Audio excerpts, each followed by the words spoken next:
Voilà, c'est bon, vas-y. J'ai appuyé moi-même.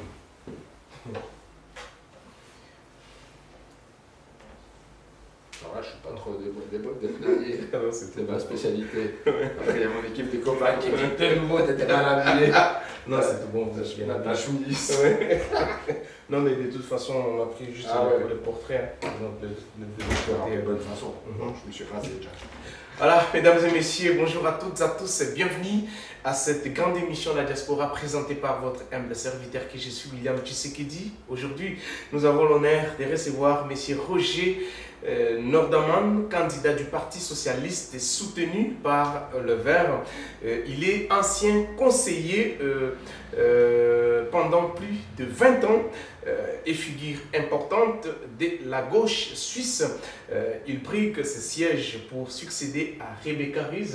Et puis face à lui, bien sûr, il y a un duel serré qui l'oppose au candidat de droite, M. Jean-François Tullard, communément appelé par ses partisans, on l'appelle comme ça les bulldozers, dans un scrutin décisif pour l'équilibre politique du canton de Vaud. Alors, mesdames et messieurs, cette interview vise à mieux comprendre sa vision, ses priorités et les enjeux clés pour les Vaudois et Vaudoises. Nous disons bonjour et bienvenue à M. Roger Nordaman dans cette émission. Bonjour monsieur. Bienvenue dans cette émission. Merci de l'invitation. Merci, ça me va droit au cœur d'avoir répondu positivement pour que vous puissiez quand même parler à tous les électeurs qui vont devoir vous voter. C'est 29 mars 2026. Avant d'entrer dans le vif de notre émission, nous aimerions quand même que vous puissiez nous dire dans quel état, dans quel esprit êtes-vous pour ce deuxième tour électoral qui se tiendra la semaine prochaine. Alors, très positif en fait. La campagne se déroule de façon très sympathique. Avec mon adversaire Jean-François, on n'est pas d'accord sur les opinions politiques, mais on se respecte. Et d'ailleurs, on a dit aujourd'hui qu'on irait manger ensemble après les élections, parce que c'est aussi important le respect. Ouais. Après, sur le fond, alors on a des gros désaccords sur plusieurs aspects, mais je pense qu'on y revient. C'est intéressant cette campagne. Moi, j'aime beaucoup parce qu'on peut rencontrer beaucoup de gens dans le canton de Vaud, des gens qui travaillent, des gens qui s'occupent des jeunes adolescents en difficulté, des établissements pour personnes âgées, des lieux de formation. C'est vraiment très intéressant. Et puis, aussi tous les gens qu'on rencontre dans la rue quand on distribue des flyers, qui nous racontent leurs préoccupations, leurs soucis pour payer les primes d'assurance maladie, leurs soucis avec les enfants, etc. Donc vraiment, une campagne électorale, ça sert aussi à s'informer sur l'état du pays, sur l'état du canton, et je trouve que c'est un aspect très positif. Mais en face de vous, vous avez quand même celui qu'on a surnommé par ses partisans les bulldozers. Qu'est-ce que vous voyez comment, face à ces duels très dynamiques de M. Jean-François Tullard, qui est déjà en tête au premier tour, est-ce que ça vous effraie un tout petit peu ou bien vous êtes toujours, vous avez la tête sur les épaules? Alors non, mais le résultat est complètement ouvert. Les électrices et les électeurs sont libres, ils n'appartiennent pas à un candidat. Et en particulier, vous savez qu'il y avait au premier tour une troisième candidate de l'extrême gauche, ensemble à gauche, elle s'appelait Mme Agathe Raboussi-Dorenko, qui a fait 8%. Et évidemment, d'une certaine manière, les électeurs qui ont voté pour elle seront les arbitres maintenant du duel, puisqu'elle s'est retirée au deuxième tour. On n'est plus que 2 candidats. Et les électrices et les électeurs d'extrême gauche vont, au fond, en partie arbitrer le duel. Ils sont plutôt plus proches de moi, même si moi je suis un socialiste très modéré. Moi j'aime faire des compromis avec mes adversaires politiques parce que je trouve intéressant d'essayer de trouver ensemble des solutions. Et voilà, alors, mais le résultat est ouvert, c'est le sens de la démocratie et j'espère qu'il y aura à nouveau une participation élevée, aussi dans la diaspora naturalisée. Mais quand vous dites que vous êtes socialiste modéré, qu'est-ce que cela veut dire? Ça veut dire d'abord que je ne pense pas qu'on puisse tout révolutionner en une fois. Quand on doit améliorer la situation, il faut le faire pas à pas. Deuxièmement, spécialement dans un pays comme la Suisse qui est très diversifié, on n'a jamais raison tout seul. Il faut construire des alliances avec d'autres partis pour discuter, alors naturellement nous avec les Verts, mais aussi avec le Parti libéral radical. Ça m'est même arrivé de construire des alliances avec l'UDC, c'était au Parlement fédéral pour sauver une aciérie qui avait des problèmes économiques et il fallait un soutien. Et j'ai trouvé une partie de mes adversaires de l'UDC qui étaient d'accord avec moi. On a négocié, on a trouvé un accord et on a réussi. On a réussi à le faire passer au Parlement, à le faire accepter dans le canton et ça a effectivement sauvé l'Aciérie. Donc, je pense que cette culture du dialogue, de la discussion, elle est très importante. Alors parfois, on n'est pas du tout d'accord et on se combat. Par exemple, avec M. Thuillard, on est en désaccord sur l'impôt sur la fortune. Lui veut baisser de 12% l'impôt sur la fortune, et moi je dis, face aux besoins pour les personnes âgées, pour la formation, pour les infrastructures, l'État a besoin de moyens, et les gens qui ont payé beaucoup d'impôts sur la fortune, ils sont très privilégiés, ils peuvent continuer à payer cet impôt. Alors là, c'est un vrai désaccord. Mais comme vous dites là tout à l'heure, nous allons, vous êtes parti vite en besogne, mais nous allons y revenir avec force détail. Mais quelle est votre vision pour... non, mais pourquoi avoir décidé de vous présenter à cette élection aujourd'hui? Qu'est-ce qui vous a motivé? Alors, j'admets que c'était totalement imprévu, puisque personne ne pouvait s'attendre à la démission de Mme Ruiz. À cette élection complémentaire, j'avais, après 20 ans, décidé d'arrêter la politique fédérale, puisque j'avais fait beaucoup de choses. J'avais été président du groupe socialiste au Parlement suisse. Ensuite, j'avais été dans la commission d'enquête sur la faillite du Crédit Suisse. Et donc, tous ces éléments font que j'avais à un moment envie de faire une pause qui a duré 9 mois. Puis après, finalement, s'est présentée cette occasion, j'ai réfléchi, puis je me suis dit, je ne suis pas dommage. J'ai de l'expérience politique, je suis connu, je me mets à disposition de mon parti, et puis il y a eu un concours interne, j'avais un concurrent qui m'a d'ailleurs, j'ai été choisi, mon concurrent d'ailleurs m'aide, il s'agit de Sébastien Cala de la Vallée de Joux, qui m'a beaucoup soutenu ensuite après, donc j'apprécie beaucoup parce qu'il a quand même été battu, mais ensuite il a dit ok, je me rallie et je te soutiens. Donc, et puis voilà, puis maintenant je fais cette campagne, et j'apprends beaucoup de choses aussi parce que tout le monde s'attend à ce que si je suis élu, je reprenne le secteur du santé et du social, qui était la santé et du social, qui n'était pas ma spécialité, parce que moi je m'occupais d'énergie, de climat, de finances. Et donc je suis en train d'apprendre énormément de choses, j'ai écouté beaucoup d'experts, je suis allé voir beaucoup d'associations, d'institutions, c'était très enrichissant. Mais qu'est-ce qui vous motive personnellement dans ces défis? Bon, quand même, moi je souffre un peu de la situation politique dans le canton de Vaud, je souffre de voir les institutions complètement bloquées, les gens s'invectiver alors que c'est un beau canton qui est prospère, qui a vraiment beaucoup de chance, où les étrangers sont bien intégrés, ça c'est un immense atout du canton de Vaud, et de voir la politique complètement bloquée, complètement crispée avec ce qu'on a appelé l'affaire d'Itli et le problème du bouclier fiscal. Il n'y a plus de dialogue alors qu'on avait une bonne phase de prospérité jusqu'aux prochaines élections. Je trouve ça très pénible pour les citoyennes et les citoyens, pour moi aussi personnellement, je trouve ça désagréable. Et c'est aussi pour ça que j'ai décidé de me mettre à disposition. Mais moi je me mets à disposition, mais les électrices et les électeurs disposent. Donc ce sont eux qui vont décider. Donc le 29 mars, on est confiant. Mais Monsieur Roger, en quoi votre expérience au Conseil national est-elle un atout pour que vous puissiez briller, comment dirais-je, ces sièges au Conseil d'État? Alors, je dirais qu'il y a 3 choses. Le premier, c'est que je connais très bien la politique fédérale et les offices fédéraux, les différents ministères au niveau fédéral, et que dans beaucoup de domaines, que ce soit les transports publics, la santé, la politique sociale, la politique environnementale, l'énergie, il y a toujours des interactions entre le canton et la confédération. Donc, je peux ouvrir des portes, ça c'est un premier aspect qui est très important. Deuxièmement, j'ai géré un grand groupe politique avec le contact avec les conseillers fédéraux, donc nos ministres fédéraux, nos ministres nationaux du pays. Donc j'ai beaucoup cette habitude de gérer les problèmes, d'arbitrer les conflits, de chercher des solutions. Et puis la troisième chose que j'apporte, c'est une grande capacité à créer des compromis avec des adversaires politiques. Parce que le point central, c'est que j'écoute mes adversaires, et j'écoute quelles sont leurs motivations, quels sont leurs arguments, quels sont leurs intérêts. Et je réfléchis, puis je regarde si nos intérêts, nos motivations et nos arguments ne se recoupent pas quand même un peu, pour qu'au moins un bout de chemin, on puisse le faire ensemble, ou est-ce qu'on ne peut pas faire un échange? Ok, moi je te fais une concession sur ce sujet, mais toi tu me fais une concession sur un autre sujet, comme ça on arrive à un paquet équilibré, on avance. Et cette habitude qu'on a appelée dans le canton de Vaud le compromis dynamique, il faut la retrouver, parce que, je veux dire, on est une petite collectivité locale, on n'est pas un immense État. Et au niveau d'une collectivité locale, il faut quand même arriver aussi à coopérer entre les forces politiques. Alors, parfois c'est difficile, parce que c'est vrai qu'avec Jean-François Thuillard, mon concurrent, on n'a pas beaucoup de points communs, à part d'être sympathique et puis d'être pas agressif et puis de bien discuter ensemble. Mais sur le fond, on a beaucoup de divergences. Vous avez beaucoup de divergences avec lui. Mais pourquoi souhaitez-vous quitter la scène fédérale pour les niveaux cantonaux? Alors, j'ai déjà quitté la scène fédérale. Ça fait très longtemps que vous avez... Non, j'ai démissionné à fin mars, donc il y a exactement une année. J'ai quitté le Parlement fédéral après 20 ans d'activité, parce qu'au fond, j'avais fait le tour, j'avais ressenti un peu d'usure, j'avais envie d'avoir un petit moment pour moi, pour respirer. Je me suis mis à mon compte, j'ai fait mon activité économique de consultant qui fonctionnait bien. Et les gens me demandaient est-ce que tu veux être candidat au Conseil d'État en 2027 ? Je disais peut-être, je n'ai pas tellement réfléchi. Et tout d'un coup, brutalement, on s'est posé la question d'être maintenant candidat. Après avoir un peu réfléchi, je me suis dit j'y vais. Et voilà, j'ai fait. Mais aujourd'hui, si vous arrivez à accéder à ces sièges, vous allez, dirais-je, prendre la place de Madame Rebecca. Qu'est-ce que Madame Rebecca représentait pour vous? Elle a énormément travaillé. Il faut imaginer, c'est une jeune femme, elle avait environ 35 ans quand elle est arrivée comme ministre de la Santé et du Social. Et à peine elle est arrivée, il y a eu la crise du coronavirus. Et c'était une situation très très difficile. Il a fallu vacciner les gens.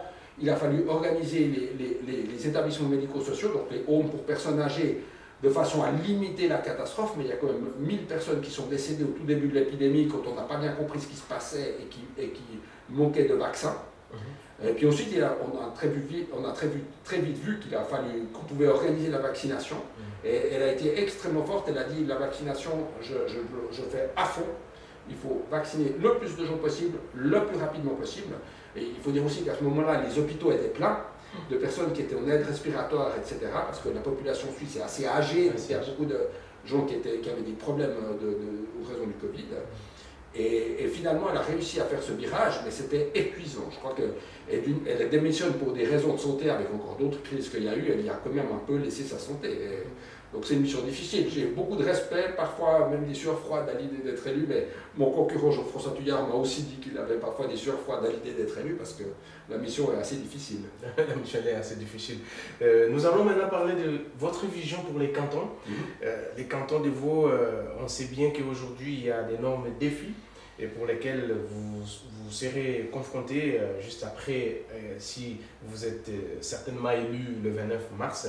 Mais quelle est votre vision pour les cantons de Vaud à moyen et à long terme? Alors, ça doit être un canton qui est ouvert sur l'Europe et sur le monde. C'est très important parce qu'on a une économie d'exportation, on a une économie du savoir. Sur l'Europe et sur le monde. Sur l'Europe et sur le monde. Vous allez ouvrir les portes? Non, techniquement, c'est de toute façon du droit fédéral. Donc c'est pas... Mais par contre, le canton doit se battre, par exemple, pour qu'on reste connecté avec l'Europe et contre cette initiative pour plafonner la population suisse. L'initiative défendue par mon concurrent, M. Tuyard, l'initiative dite contre une Suisse à 10 millions, donc qui obligerait à bloquer complètement toute forme d'immigration d'ici 2-3 ans parce qu'on atteindrait le chiffre de 9,5 millions. Et ça, je le trouverais extrêmement difficile. Notre canton, il vit de l'échange, il vit de la prospérité. Si vous regardez les hôpitaux, les homes pour personnes âgées, les chantiers, les transports publics, etc., tous les domaines d'activité, sans la migration, notre économie, elle s'arrête. Et c'est une chance immense en Suisse qu'il y ait de la migration qui s'intègre économiquement, qui fonctionne bien. Alors évidemment, il ne faut pas la faire n'importe comment, elle doit être régulée, il faut respecter la loi et tout, mais quand même, c'est un immense apport pour notre canton, comme autrefois l'immigration italienne, puis espagnole, portugaise. Ça a apporté énormément à la culture de notre canton, à l'économie de notre canton, à l'innovation de notre canton.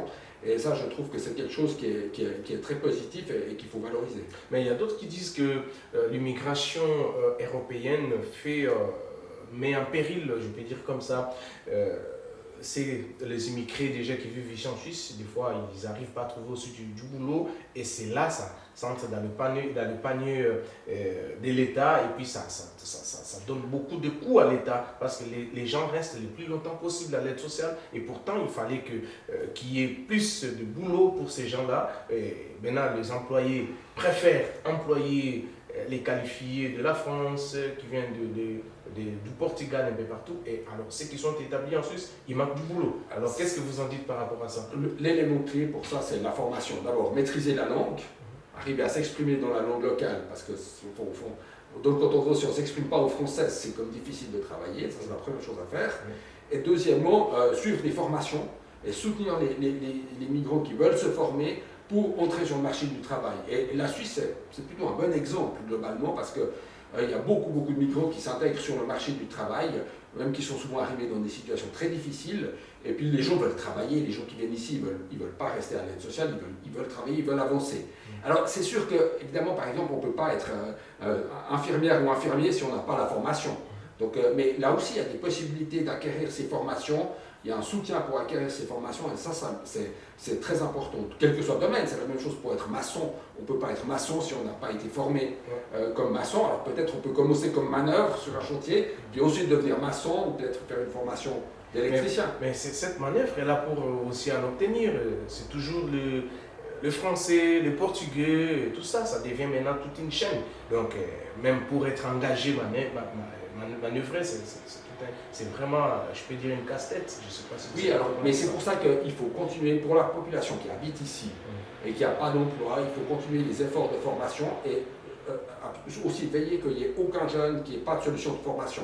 Et c'est pour ça qu'on a ce système Forjade dans le canton de Vaud qui avait été mis en place par M. Pierre-Yves Maillard, qui était le prédécesseur de Mme Ruiz.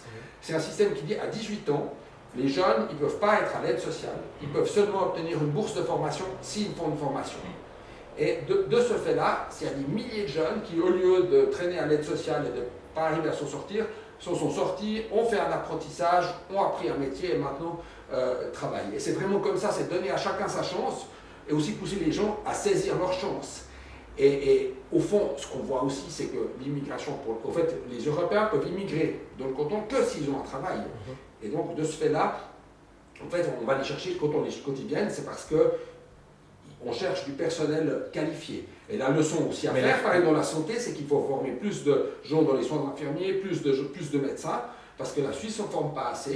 Et il y a aussi quelques autres domaines, dans la construction, dans les chauffeurs routiers, il y a d'autres domaines où il manque de personnel formé. Et c'est à notre responsabilité ici, dans le canton de Vaud, de former suffisamment de gens pour pouvoir aussi repourvoir les postes dont on a besoin avec des gens qui habitent déjà ici. Mais les phénomènes des responsables, je peux dire RH et tout ça, qui favorisent une certaine catégorie peut-être de l'ère communautaire, est-ce que tant que élu ou soit une personne qui rencontre, est-ce que vous avez aussi entendu cela? Oui, j'ai aussi ponctuellement entendu qu'il y a des responsables de ressources humaines qui ponctuellement qui favorisent certains cadres. Mais ça, c'est aux responsables des entreprises et aux responsables des administrations publiques de veiller à ce qu'il y ait des conditions non discriminatoires.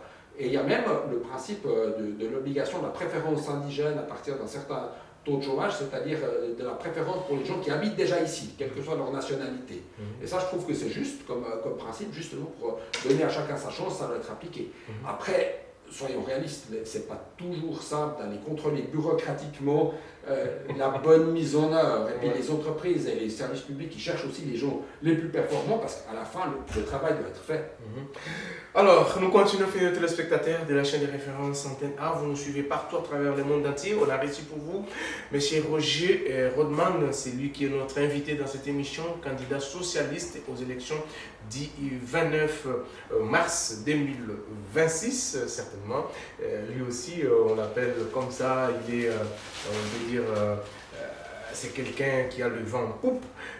Donc je sais bien que si vous portez votre choix à M. Roger Rodman, vous ne serez pas déçus. Nous sommes là et puis il est là, il est en train de répondre à toutes vos préoccupations parce que le rôle du journaliste, c'est d'aller à la recherche des informations et puis venir chercher la personne et puis poser. Aujourd'hui, M. Roger, comment voyez-vous l'évolution du rôle de l'État dans la société vaudoise? Alors, à mon avis, il ne faut pas opposer État et secteur privé. On a besoin d'entreprises dynamiques, mais il y a un certain nombre de tâches qui ne peuvent pas être couvertes par le marché et qui doivent être formées et qui doivent être portées par l'État. C'est évidemment, par exemple, les routes, évidemment, les écoles qui sont très importants. Un des gros défis, c'est les personnes âgées, puisque dans le canton de Vaud, actuellement, on a 40 000 personnes de plus de 80 ans, et dans 25 ans, on sait déjà qu'on en aura 80 000, donc ça va doubler. Et là, il faudra un soutien pour, d'une part, pour héberger les personnes qui ne peuvent plus habiter chez elles, mais aussi pour les soins à domicile, c'est-à-dire pour que les personnes âgées puissent, moyennant la visite d'une aide de ménage, d'un infirmier ou comme ça, puissent continuer à vivre à la maison chez eux. Ça, c'est un aspect qui est aussi très important. Et puis, il y a aussi toute l'animation pour les seniors qui est important. Un autre aspect, c'est des bonnes conditions de vie pour les familles, de façon à ce que les familles puissent avoir des enfants, parce que aujourd'hui en Suisse, pour une famille, les deux parents doivent travailler pour gagner leur vie, et c'est des fois pas très simple de gérer ça avec les enfants, l'accueil préscolaire, les repas de midi, et toutes ces structures doivent encore être améliorées, même si sous l'influence du Parti socialiste, beaucoup de choses ont déjà été faites.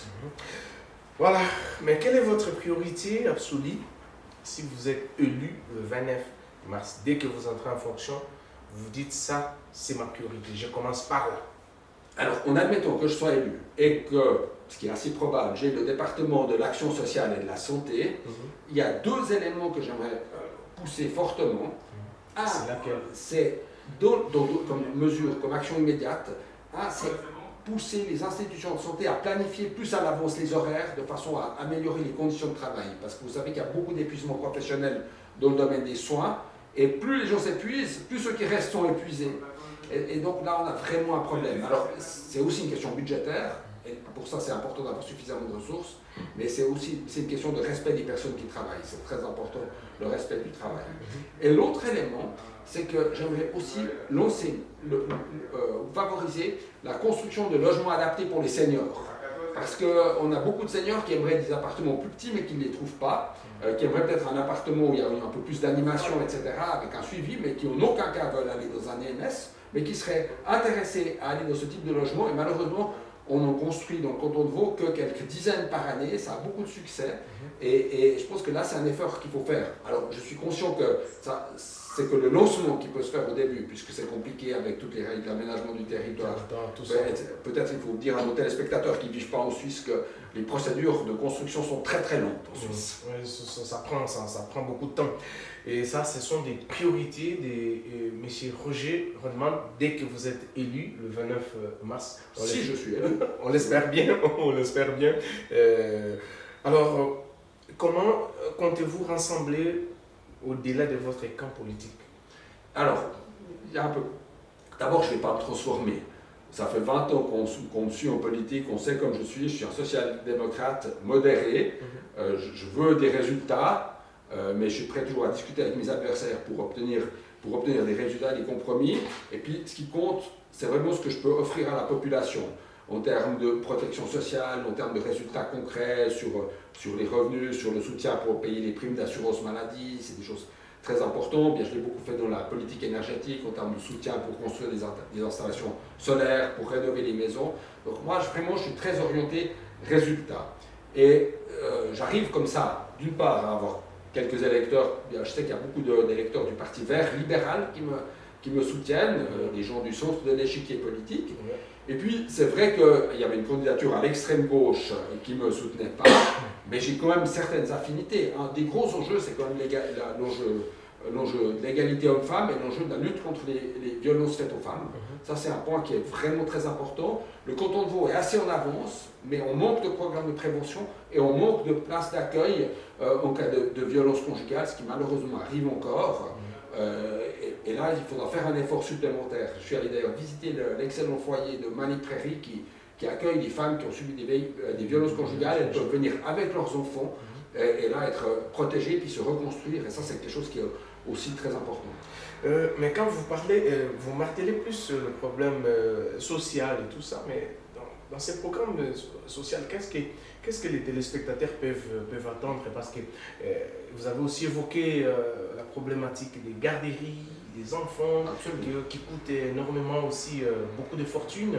Est-ce qu'un jour on peut aussi penser avoir le modèle suédoise, on peut aussi penser à cela un jour ici? Alors oui, notre vision à long terme, c'est qu'au fond, la garderie, l'accueil de la petite enfance, ce soit une partie de l'école dès le début et payé par l'État. Pour l'instant, il n'y est pas encore, mais ce qu'on a réussi déjà à faire dans le canton de Vaud, c'est à améliorer l'offre. Et puis, les tarifs sont proportionnels aux revenus. Donc les bas revenus payent moins, les hauts revenus payent plus. Mais c'est vrai qu'on n'a pas encore la qualité d'accueil qu'on aimerait avoir.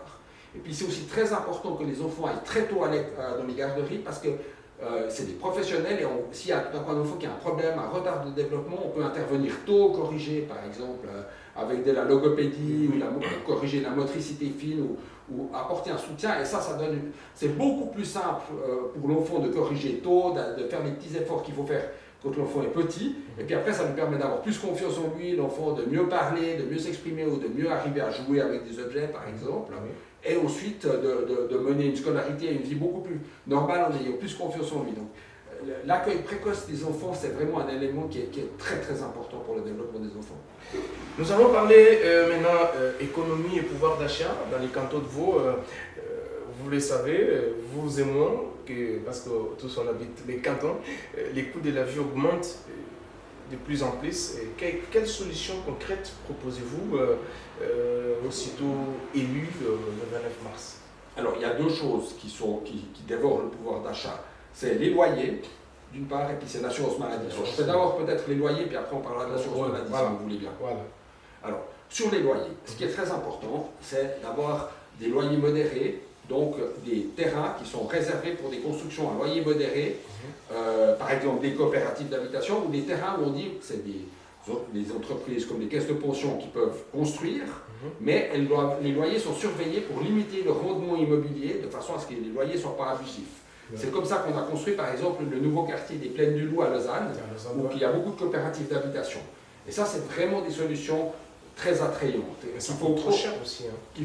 Oui, mais ça coûte quand même beaucoup moins cher que les loyers libres du marché spéculatif.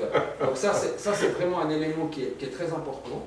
Et je vais défendre la possibilité qui existe déjà, mais que mon concurrent Tullard veut supprimer, la possibilité pour la commune, quand il y a une transaction immobilière, de se substituer à l'acheteur, donc d'exercer un droit de préemption, d'acheter le bien immobilier, puis après, par exemple, de le confier à une coopérative qui n'a pas pour but de faire du bénéfice et de verser du bénéfice à des actionnaires, mais qui a juste pour but d'entretenir l'immeuble, de couvrir les coûts et qui permet comme ça d'offrir des loyers modérés. Un point qui est aussi très important, c'est de maintenir le contrôle des loyers pour éviter les hausses abusives des loyers. Oui, on y va. Donc ça, c'est vraiment des points sur lesquels je vais me battre. Et puis il faut que les communes continuent dans leur plan de quartier à réserver des zones pour le logement d'utilité publique, donc justement ce type de logement. Et alors, l'assurance maladie, ça c'est autre chose. Là, il y a deux choses à faire. Il faut maintenir le système de soutien, de subside pour les ménages qui dit aucun ménage ne paye plus que 10% de son revenu disponible pour l'assurance maladie. Ça, c'est le système des subsides que M. Maillard a introduit dans le canton de Vaud. Et puis l'autre chose qu'il faut faire, il faut quand même... Là, vous êtes d'accord avec M. Maillard? Oui, absolument. Okay. On est du même parti aussi. Ouais. Okay. Donc, et ça, c'est très important, mais pour ça, il faut que l'État continue à avoir des recettes fiscales. Et c'est pour ça que moi, je m'oppose à baisser l'impôt sur la fortune. Parce que baisser l'impôt sur la fortune, donner aux riches, donc donner plus de pouvoir d'achat aux gens très riches, et puis couper les subsides d'assurance maladie, quand même pour les gens pauvres, c'est en fait faire du Robin des Bois à l'envers, c'est redistribuer les pauvres vers les riches. Et ça, pour moi, c'est quelque chose qui est vraiment pas acceptable. Et puis, l'autre aspect qui est très important, c'est de maîtriser les coûts de la santé pour ralentir l'augmentation des coûts de la santé, parce que les primes d'assurance maladie, elles reflètent quand même les coûts des soins, et donc faire des efforts pour mieux s'organiser, mieux échanger les informations, éviter les traitements à double, éviter que les gens aillent aux urgences pour des petits bobos alors qu'ils pourraient aller chez une permanence, etc. Il y a beaucoup de différentes choses qui peuvent être faites. C'est pas facile, les coûts de la santé vont continuer à augmenter parce que la population vieillit, puis parce qu'on a un bon système de soins, donc quand on vaut à la pointe de la technologie, mais il faut quand même veiller à cause de ce poids sur les ménages, à essayer de l'organiser le plus rationnellement possible. C'est pas simple, hein. Je dis pas que j'ai une solution à tirer de ma manche comme ça. Vous n'avez pas une baguette magique non plus. Non, je n'ai pas de baguette magique. Oui, tout à fait. Mais j'ai vite compris que vous n'êtes pas vraiment favorable à la baisse d'impôts pour les riches. Et vous êtes pour la hausse des impôts pour les riches? Alors, il y a en tout cas deux domaines où, pour moi, c'est envisageable d'augmenter les impôts. C'est l'impôt sur les gains immobiliers. Donc, quand un spéculateur achète un bien immobilier, un immeuble, et le revend 2 semaines plus tard avec un bénéfice, on peut augmenter l'impôt prélevé sur ce bénéfice. Ça calmera le marché immobilier. Et l'autre, c'est les riches étrangers sans activité lucrative qui sont imposés avec un système dérisoire. Il y a environ 1400 cas dans le canton de Vaud. Des belles villas habitées par des milliardaires qui ne payent quasiment pas d'impôts. Et pour moi, ça, c'est pas juste. Je préfère des demi-milliardaires, mais qui payent normalement leurs impôts ici. Et là, c'est un point, en tout cas, on devrait durcir les conditions, parce que ça, c'est des gens qui peuvent payer plus d'impôts. Ça, pour moi, c'est quelque chose qui qui est très important. Vous savez, l'impôt, on ne le paye pas pour le plaisir. L'impôt, c'est quand même pour financer les activités des communes, du canton, etc. C'est aussi l'État. Donc, absolument. Voilà. Et si on a un canton prospère, c'est aussi parce qu'on a des bonnes infrastructures, parce qu'on a une bonne formation. Tout ça, c'est financé par l'État quand même. Donc, c'est